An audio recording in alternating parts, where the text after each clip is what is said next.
Harga rasmi untuk Honor Magic V6 ni pun kita dah dapat, dan itulah harga sebuah handphone lipat yang mampu menarik sebuah pesawat seberat 1.25 tan, dan dia mampu juga menarik sebuah kereta Ferrari. Dia punya rahsia ada dekat dia punya hinge, ataupun bahasa mudah kita panggil engsel, dan menggunakan Honor Super Steel yang kekuatan setinggi 2800 MPa. Honor juga dah test pun 500,000 kali lipatan. Macam ni.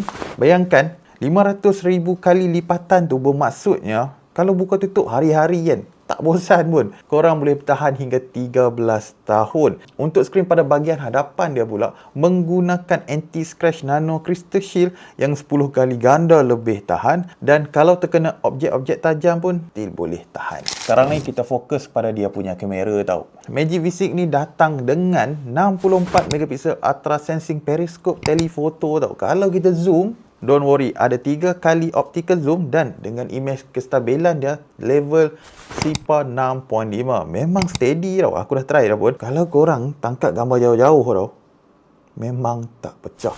Dan aku test lagi, aku buat low light nah. Dan kamera utama dia pula 50 megapiksel ultra light sensitive dengan aperture f1.6, ditambah pula dengan 50 megapiksel ultra wide untuk shoot view yang lagi luas. Yang tak tahu nak posing kan, tak tahu nak posing macam mana kan, don't worry lah, ini canggih punya phone tau.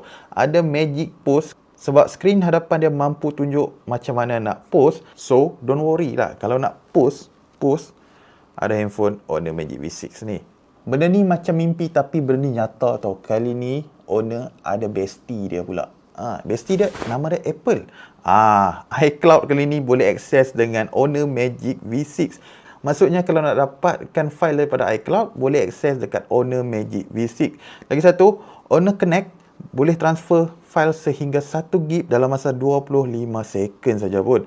Dan kalau ada MacBook, ini phone boleh jadi secondary monitor.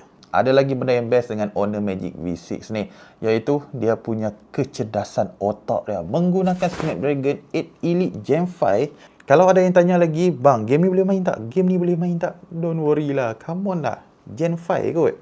Memang sangat-sangat boleh support semua game A level, B level, semua boleh main.